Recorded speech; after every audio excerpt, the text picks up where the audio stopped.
வணக்கம் நண்பர்களே. இதுதான் நம்ம திருச்சி சத்திரம் பஸ் ஸ்டாண்டுக்கு பக்கத்தில் இருக்கிற அப்பர் மடம். வாழை மரம், தோரணம் எல்லாம் கட்டியிருக்காங்க. எதுக்குன்னா இன்றைக்கி இங்கே சிவயோக ஜிகே பெருவிழா நடக்குது. அதுக்குத்தான் இந்த அலங்காரம் எல்லாம்.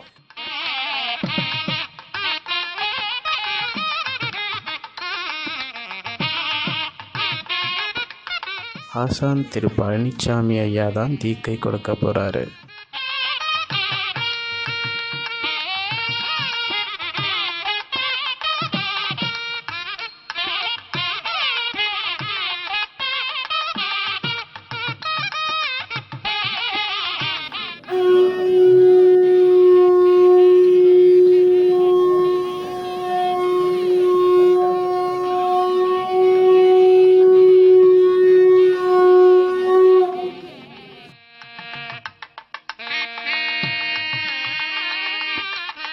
இவங்க எல்லாரும் வர்மக்கலை மாணவர்கள், சித்த மருத்துவ மாணவர்கள்.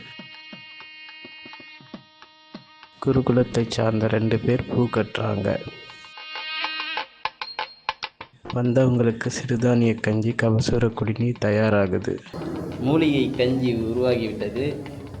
கபசுர குடிநீர்.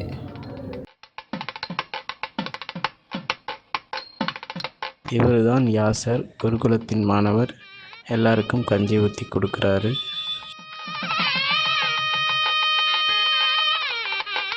அப்பர் மடத்தில் தமிழ் சித்திரியல் அறக்கட்டளையின் சார்பாக வழங்கப்பட்ட சிறுதானிய கஞ்சி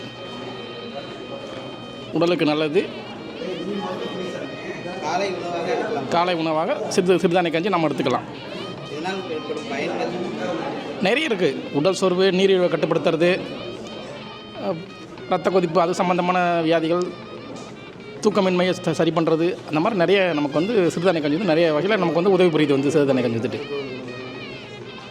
கை கால் வலி, இந்த மாதிரி ஏகப்பட்ட விதத்தில் நமக்கு சிறுதானிய கஞ்சி ஒரு சரிவிகித உணவு மாதிரி நமக்கு இது உதவும்.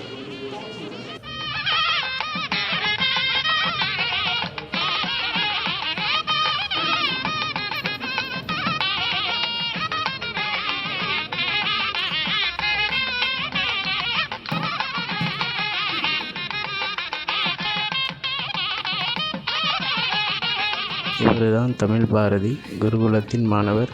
பூஜைக்காக சாம்பிராணி போடுறதுக்கு தயார் செய்கிறாரு. பக்கத்தில் இருக்கிறது ரஞ்சித்.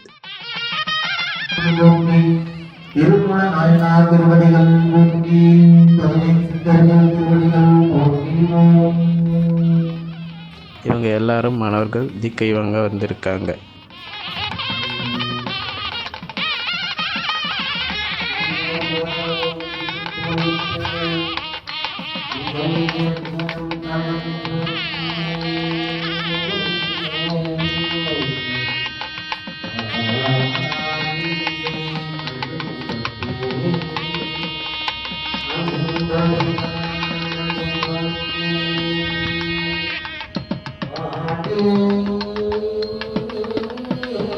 மண்ணு காவிரி சூழ்வளஞ்சுழி வாயனை வாயார பண்ணி ஆதரித்து ஏத்தியும் வழிபடும் ஆதலாலே திருவாக்கும் செய்கரமும் கைகூட்டும் செஞ்சொல் பெருவாக்கும் வீடும் பெருக்கும் உருவாக்கும் ஆதலால் வானோரும் ஆணை உவத்தானை காதலால் கூப்புவர்தம் கை திருவடியும் தண்டையும் சிலம்பும் சிலம்புடருவப் பொருவடி வேலும் கடம்பும் தடம்புயம் மாறு இரண்டும் மறுபடி மாணவதனங்களாரும் மலர்கண்களும் ஒருவடிவாய் வந்து என்னுள்ளம் குளிரை குதி கொண்டனவே. ஓம் சிவாய நமோ. ஓம் திரு கருமையால் வரிந்தே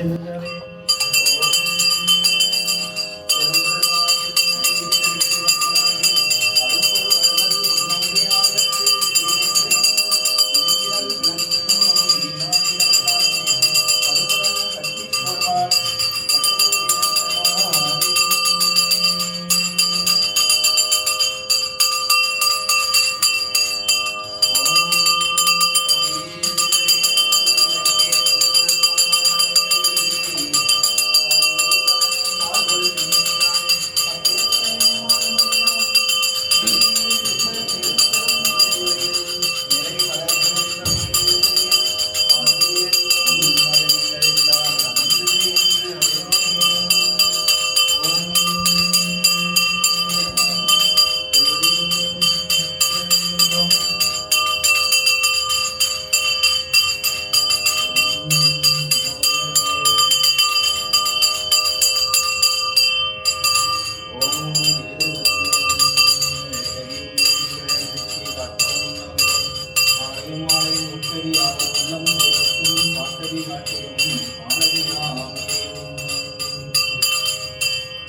வெற்றாகி விண்ணாகி நின்றாய் போற்றிவோம் நீலாமை எண்ணெய் ஆட்கொண்டாய் போற்றிவோம் ஊற்றாய் உள்ளே ஒளித்தாய் போற்றிவோம் கோபால் சத்தத்தின் ஒளியை போற்றிவோம் காற்றாகி எங்கும் கலந்தாய் போற்றிவோம் கைலை மலையானே போற்றி போற்றி.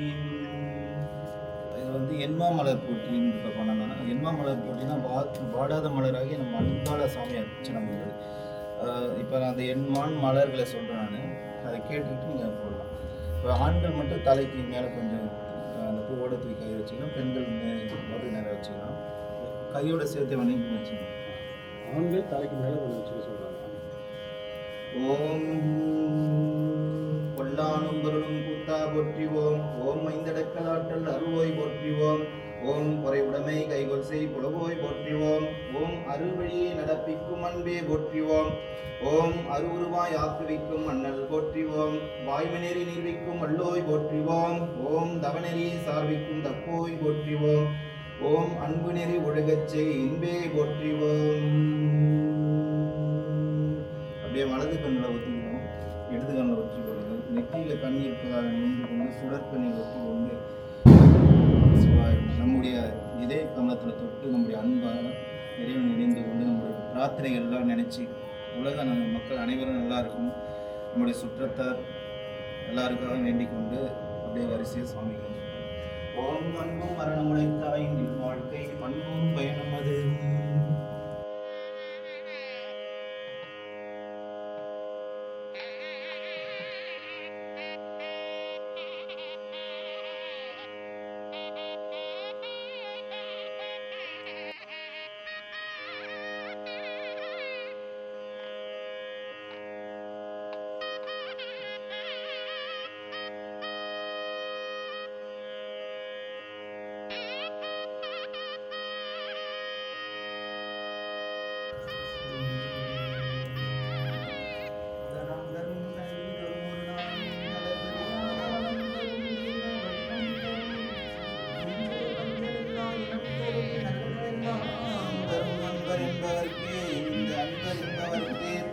நல்லனெல்லாம் தரும்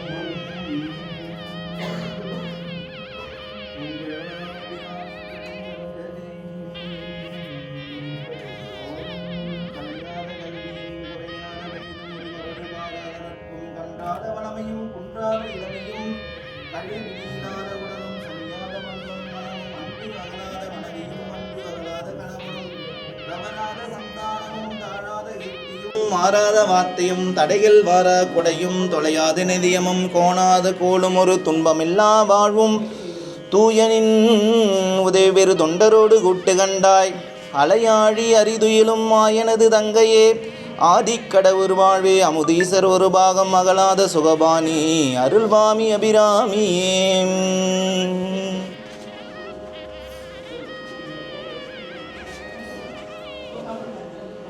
ஓம் வேண்டத்தக்கது அறிவோ நீ வேண்டும் முழுதும் தருவோ நீ வேண்டும் அயன்மார்க்கரியோ நீ வேண்டும் வேண்டி என்னை பணி கொண்டாய் வேண்டி நீயது அருள் செய்தாய் யானும் அதுவே வேண்டி நல்லால் வேண்டின் பரிசொண்டு உண்டேனில் அதுவும் உந்தன் விருப்பன்றே வேண்டும் பரிசு ஒன்று உண்டெனில் அதுவும் உந்தன் விருப்பம் அன்றே. திருச்சிற்றம்பலம். தில்லையம்பலம். சிவயோக தீட்சைங்கிறதே ஒரு கழிவு நீக்க பயிற்சி தான். அதாவது உங்களுடைய உடல் வயிறு அப்படின்னு உங்களுடைய உறுப்புகள் எல்லாத்தையும் கண்ணு கழுவுறது, மூக்கு கழுவுறது, அப்புறம் இனிமா எடுக்கிறது, பேதி எடுக்கிறது, இப்படின்னு இதெல்லாம் கரெக்டாக எடுத்துக்கிட்டு திரிபலாசுரணம் அப்படின்னு நிறைய வகைகள் இருக்குது. கழிவு நீக்கங்கிறது ஒரு பெரிய விஷயங்கள். அதாவது சித்த மருத்துவத்தில் இதை சுத்தி முறைன்னுவாங்க. சுத்தி முறையில் பல வகைகள் இருக்குது. சித்த மருத்துவத்தில் அது வேறு மாதிரி இருக்குது. இது ஒரு சிறு துகள் தான். இன்னும் சுத்தி முறையில் உடல் சுத்தி முறைகளில் நிறைய விஷயங்கள் இருக்குது. அதெல்லாம் நீங்கள் பின்பற்றும் பொழுது இது வருடத்துக்கு ஒரு முறையோ அல்லது 2 முறையோ செஞ்சாலே போதுமானது. மாதம் வாரம் சில பேர் செஞ்சுட்டு இருக்காங்க. அப்படிலாம் செய்ய வேண்டிய அவசியம் இல்லை. அதை செஞ்சுக்கிட்டு அடுத்ததாக வந்து சிவயோக தீட்சைக்கு வரீங்க அப்படின்னா 2 நாள் நல்லா தூங்கிட்டு வந்தீங்கன்னா வந்து உட்காந்து இந்த தீட்சை எடுக்கும் பொழுது உங்களுடைய உடல் மற்றும் மனம் உயிர் இது 3 ஒரு நேர்கோட்டுக்கு வரும். ஏன்னா யோகம் அப்படிங்கிறது உடல் மனம் உயிர் இது 3மே ஒரே நேர்கோட்டுக்கு வர்றதுக்கான ஒரு விஷயம். அதை வந்து நீங்கள் இந்த சிவயோக தீட்சையில் பெற முடியும். உங்களுடைய உடல் மனம் உயிர் இது சார்ந்த கழிவுகள் எல்லாமே வெளியேறும், உங்களுடைய வினைகள் இதாகும். அப்படிங்கிறப்ப சிவயோக தீட்சைங்கிறதே ஒரு பெரிய ஹீலிங் ப்ராசஸ்ஸு. இதை வந்து வருடத்துக்கு ஒரு முறை இல்லாத ஒரு முறை எடுத்துகிட்டா போதும். அதுக்கப்புறம் அது அடுத்தடுத்த லெவல் நீங்கள் வேறு தீட்சைக்கெலாம் போனீங்கன்னா அது உங்களுடைய விருப்பங்கள். இது வந்து இப்போ நான் சொன்னது எல்லாமே உடல்நல கொள்கை. இது வந்து ஆரோக்கிய கொள்கை, நம்மளுடைய தமிழ் சித்தரியல் குருகுலத்தில் பின்பற்றப்படுறது. இது எல்லாமே உங்களுக்கு புரிஞ்சிச்சுன்னா புரிஞ்சுக்கோங்க. இல்லைனா ஐயா வந்து விளக்குவார் இது என்ன அப்படின்னு. இதை இப்போ நான் சொன்னதை ஐயா விளக்குவார். இதை புரிஞ்சுக்கிட்டு நீங்கள் வந்து உங்கள் லைஃப்பை பின்பற்றினாலே உங்களுக்கு உடல் ரீதியாக எந்த பிரச்சனையும் வராது. உங்களுக்கு மருத்துவரே தேவைப்படாது. மருத்துவர் தேவைப்படக்கூடாது நமக்கு. அதுதான் நம்மளுடைய இலக்குன்னு சொல்ல முடியாது. இது தேவையே இல்லை. நம்ம உடம்பையும் நம்ம மனசையும் நம்ம சரியாக பார்த்துக்கிட்டோம்னா நமக்கு மருத்துவர் தேவையில்லை. அப்படிங்கிறப்ப நம்ம ஒழுக்கத்தை பின்பற்றணும். நம்ம ஒழுக்கம் அப்படிங்கிறது நம்மளுடைய தினசரி அன்றாட வாழ்க்கை காலை எழுந்ததுலேருந்து தூங்குற வரைக்கும் நம்மளுடைய ஒழுக்கங்களை கடமைகளை சரியாக செஞ்சுட்டு வந்தாலே நமக்கு உடல் ரீதியாகவும் மன ரீதியாகவும் வாழ்க்கையிலையும் எந்த பிரச்சனையும் இருக்காது. எல்லாருமே நலமாக வாழலாம். நன்றி.